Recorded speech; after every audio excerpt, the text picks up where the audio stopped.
don't see walk-ins who aren't properly dressed for the occasion." The hostess said it with a smile. That particular kind of smile. The one trained professionals use when they want to humiliate you without technically saying anything cruel. Her name tag read Fiona, and she had the posture of someone who had spent years learning exactly how much power a velvet rope could carry. Mara Sutton didn't flinch.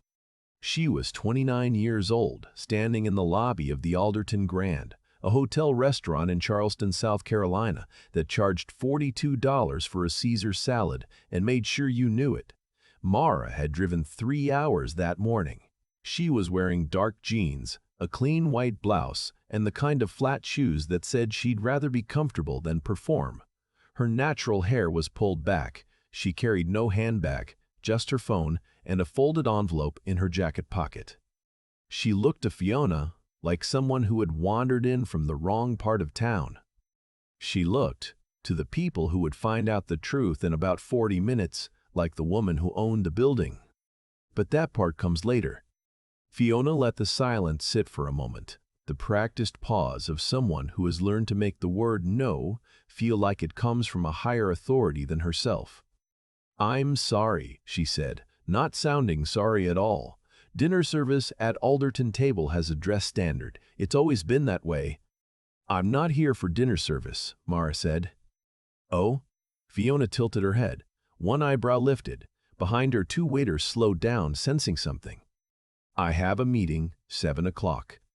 Fiona glanced at the reservation screen. She scrolled. She looked up. "I don't see anything under, what was the name?" "Sutton." Another scroll. A longer pause this time, the kind of pause that is doing extra work. "I'm not seeing a Sutton."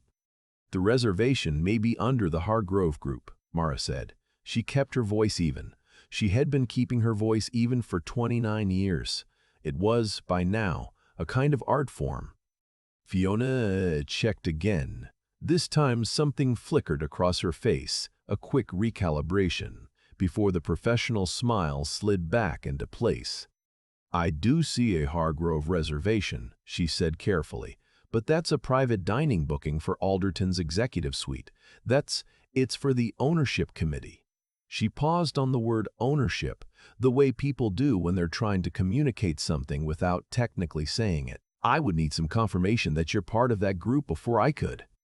"I am that group," Mara said. Silence. A waiter stopped pretending to fold napkins. Fiona's smile didn't fall. It just changed shape, became something more rigid, something that required more effort to hold. "Miss Sutton," she said, measured now, "I understand, but our protocols require verification for private dining access. If you have documentation, I'd be happy to." "I have documentation." She said it calmly. She didn't reach into her pocket yet. She just waited. Because she had learned, and this was a lesson bought with years of experience, that the person who reaches first loses something. Dignity, mostly. She wasn't going to lose it tonight. What happened next was not Fiona's idea. A man appeared from the back corridor, the kind of man who materializes whenever a scene starts developing near a front entrance.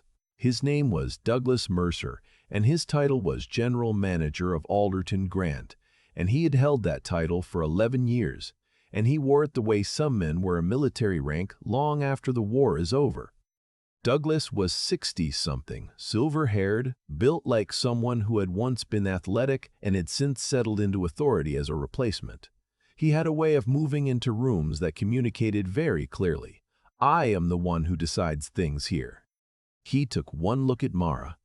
He took one look at Fiona's expression. And he made a decision, the wrong one, as it would turn out, based on a set of assumptions he had no business making but made anyway, because 11 years of running a place like Alderton Grand had given him a very specific idea of who belonged in it. "Is there an issue here?" he asked. But he was looking at Fiona when he said it, not at Mara. "This guest," Fiona began carefully, "says she's part of the Hargrove booking, but I was just explaining our verification process." "I'm not a guest," Mara said. Douglas turned to her then, fully. He had the look of a man deciding in real time how much patience he was going to extend to this conversation. "Then how can I help you?" he said. The words were polite, the tone was not. "You're Douglas Mercer," Mara said. "I am." "I know who you are," she said. "We've corresponded." Something shifted behind his eyes. Just barely. A tiny recalibration, the same one Fiona had made, except Douglas pushed through it instead of following where it led. "I correspond with a lot of people," he said. "The Hargrove Group finalized its acquisition of this property 8 weeks ago," Mara said. She was not speaking loudly. She did not need to. "I sent you a letter of introduction in March. I sent a follow-up in April. Tonight's meeting was scheduled through your own office." "With all due respect," Douglas said, "and there is perhaps no phrase in the English language that contains less respect than that one. The Hargrove Group's point of contact has always been through legal representation. I've never met anyone from—" "Because I let my attorneys do the scheduling," Mara said. "I prefer to show up myself." A beat. "I'm Mara Sutton," she said. "I'm the managing director of Hargrove Hospitality Group. We completed the acquisition of this property and 3 others in the Southeast Corridor in February. You've been operating under our ownership for 63 days. Douglas stared at her. Not blankly. There was something happening behind that stare. A rapid, uncomfortable process of revision. But he was not the kind of man who revised easily. 11 years of being the authority in a room does something to a person. It makes the idea of being wrong feel like a physical threat. "I'll need to see some identification," he said. And here was the thing about that sentence. It was reasonable, technically. In isolation, in a vacuum, you could argue it was standard procedure. But Mara had watched Fiona seat 3 tables in the past 10 minutes without asking anyone for identification. She had watched Douglas walk through the lobby twice and greet 2 different guests by name without asking for a single document. The request was not about verification. It was about something else, something older and uglier, and everyone standing in that lobby knew it, whether they admitted it or not. Mara reached into her jacket pocket. She removed the folded envelope. She took out the card inside, matte black, embossed lettering, the Hargrove Group crest, and held it out. Douglas took it. He looked at it. He looked at her. He looked back at the card. Behind him, a young woman who had been arranging menus at the host stand had gone very still. Her name was Petra, one of the junior hosts, 23 years old, first real job, and she was watching this exchange with the particular alertness of someone who is seeing something they will remember for the rest of their life. Douglas handed the card back. "Ms. Sutton," he said. His voice had changed shape, not softened exactly, more like it had lost some of its structure. The way a building looks different once you've seen its foundation is cracked. "Our private dining suite is prepared for the 7 o'clock. I can show you up." "I know where it is," Mara said. "I reviewed the property plans." He absorbed that. She didn't move immediately. She turned back to Fiona, who had not moved, who was standing with the expression of someone who has just watched a wave they thought was small turn out to be very large. "Fiona," Mara said, not unkind, "just clear. What's the Alderton table dress standard exactly?" Fiona's mouth opened, closed. "Business casual or above," she said very quietly. Mara looked down at her white blouse, her dark jeans, her shoes. She looked back at Fiona without saying anything. That silence was the whole sentence. Then she walked past both of them toward the corridor that led to the private dining suite because she had reviewed the property plans and she knew exactly where she was going. The meeting lasted 2 hours. It was, by all accounts from those in attendance, a thorough one. Mara had brought 3 people with her, her operations director, her head of HR, and a property consultant who had spent the previous month quietly assessing Alderton Grand's service standards, staff culture, and management practices. The consultant's name was Roger Ellison, and he had a face like a man who had seen everything and been surprised by very little, and he had spent the past 4 weeks eating in the restaurant, staying in the rooms, and talking to the staff in ways that mid-level managers don't usually notice. Douglas Mercer was not aware that Roger had been there. That was, as it turned out, Kind of the point. Douglas had assumed, as people in his position often do, that ownership was a distant abstraction, a name on a letterhead, a set of quarterly expectations. Not a 29-year-old woman in flat shoes who drove herself to Charleston and walked through the front door unannounced to see what the place looked like when it wasn't expecting her. The property consultant's report was 12 pages. It covered response times, table turnover efficiency, guest complaint resolution, staff satisfaction scores, and on page 9, in a section labeled Cultural and Service Standards Observations, a detailed account of 3 separate incidents over the past month in which guests who did not fit a certain profile had received measurably different service than other guests. Different tables, different wait times, different tone. Roger had documented all of it, quietly, in a notebook he carried that looked like a personal journal. When Douglas was presented with page 9, he read it twice. He set it down. He picked it up again. "These are preliminary observations," he said, without context. "Roger spent 27 days on property," Mara said. "He has receipts, timestamps, and server assignments for every incident listed." She paused. "And I walked in here tonight and got a version of the same thing in under 3 minutes, so I don't think it's preliminary." The room was quiet. Douglas looked at the 12-page report. He looked at Roger. He looked at Mara's operations director, who was looking at his own folder. He looked at Mara.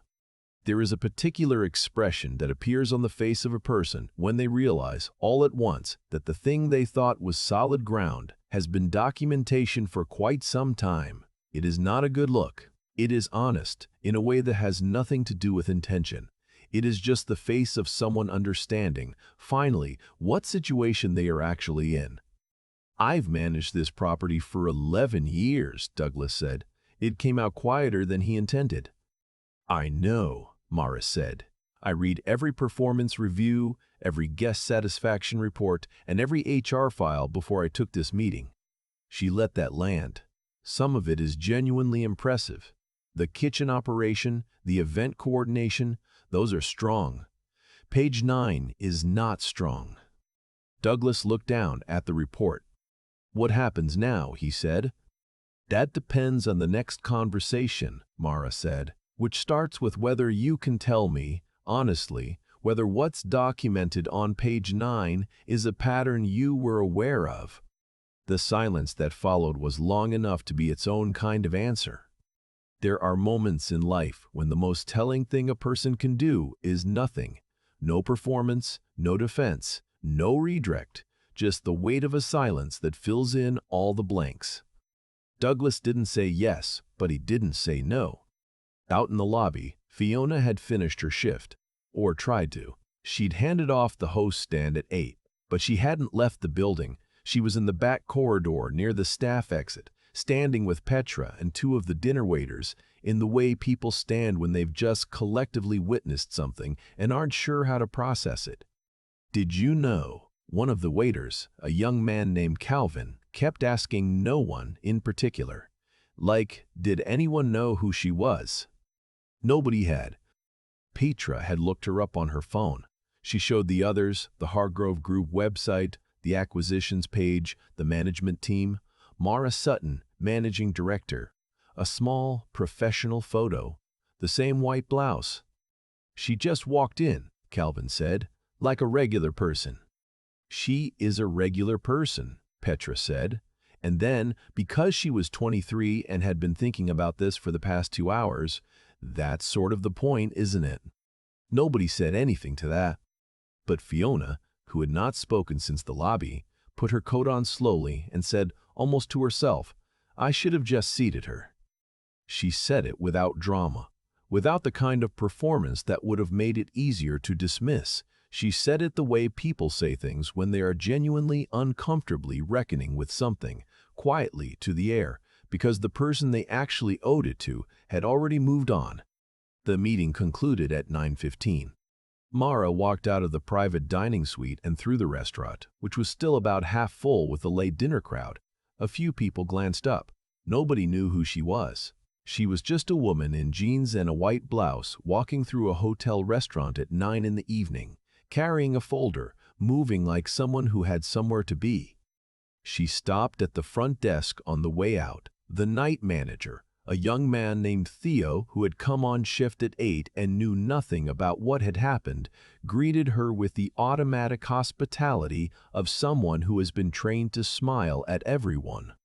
"Can I help you?" he said. "Just leaving," Mara said. "Thank you." She meant it genuinely, and Theo, to his credit, could tell. There is a difference between the way people say thank you when they're performing politeness and the way they say it when they mean it. Theo couldn't have explained what that difference was exactly, but he felt it. In the parking lot, Mara sat in her car for a few minutes before starting the engine. She didn't make any calls. She didn't text anyone. She just sat with the quiet of a Tuesday night in Charleston and let the last 3 hours settle into something she could carry without it being heavy. She thought about Douglas. Not with anger. She'd moved past that somewhere around page 9, maybe earlier. More with a kind of tired clarity.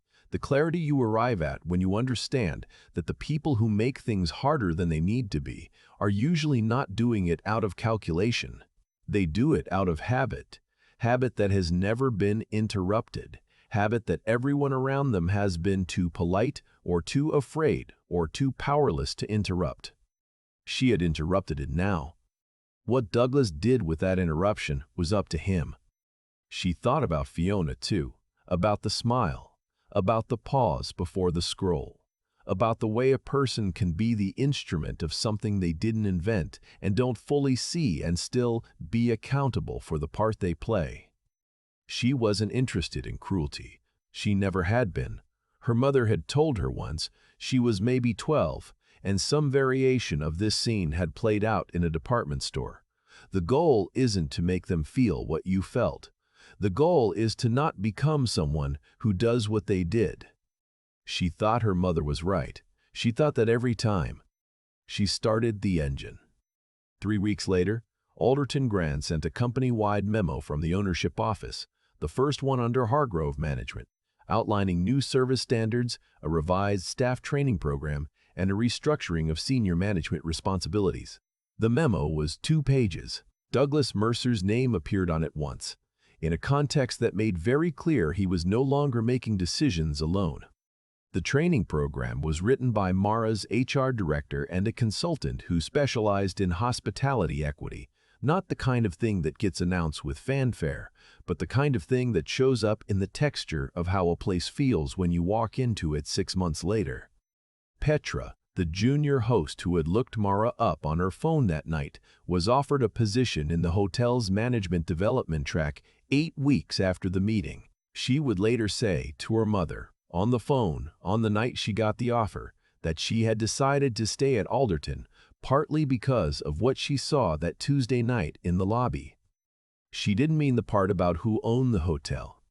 She meant the part about how the owner walked in flat shoes, no performance, just clear and present and certain of something that didn't require anyone else's confirmation to be true. That's the thing about dignity. You can't give it to someone and you can't take it from them. You can try. Lord, people try, but it doesn't work that way. It was there when Mara walked in, and it was there when she walked out, and everything that happened in between was just the world catching up to what she already knew about herself. I keep thinking about the moment Mara handed Douglas that card. Not because of what it proved, but because of what she didn't do before she handed it over. She didn't rush. She didn't raise her voice. She didn't explain herself to people who had already decided they weren't going to listen. She just waited. And that kind of patience isn't something you're born with. It's something you build, slowly, out of every situation that tried to knock you off balance and didn't succeed. That's what I took from her story. There's a version of Mara that walks into that lobby and immediately announces who she is, that pulls out the card the second Fiona gives her that smile. That gets loud, gets righteous, makes a scene, and honestly, who could blame her? What happened in that lobby in the first 3 minutes was ugly. It was the kind of ugly that dresses itself up in policy and professionalism so it doesn't have to look at itself clearly. But Mara didn't do any of that. She stood there and let the situation reveal itself, And I think that takes more than just self-control. It takes a kind of intelligence that most people underestimate, the ability to read a room not just for what's happening on the surface, but for what's actually going on underneath. She knew what Douglas was doing. She knew what Fiona was doing. She didn't need to announce it. She just needed to let it finish, so that when the truth came out, there was no confusion about what had been said and who had said it. That's not weakness. That's the sharpest thing in the room. And then there's the part that stays with me longest, what she did after. She didn't go looking for cruelty. She didn't want Douglas humiliated in front of the dinner crowd. She sat in a private room and asked him a straight question. Did you know this was happening? Because the goal was never to win a moment. The goal was to change something real. The training program, the restructuring, Petra getting an offer 8 weeks later, none of that happens if Mara walks in that night swinging. It happens because she walked in steady. I think about Fiona saying, almost to herself in that back corridor, I should have just seated her. No performance, no audience, nobody recording it for anybody. Just a person sitting with the weight of a thing they did and wishing they'd done differently. I don't know what Fiona did with that feeling, but I know that's where change actually starts.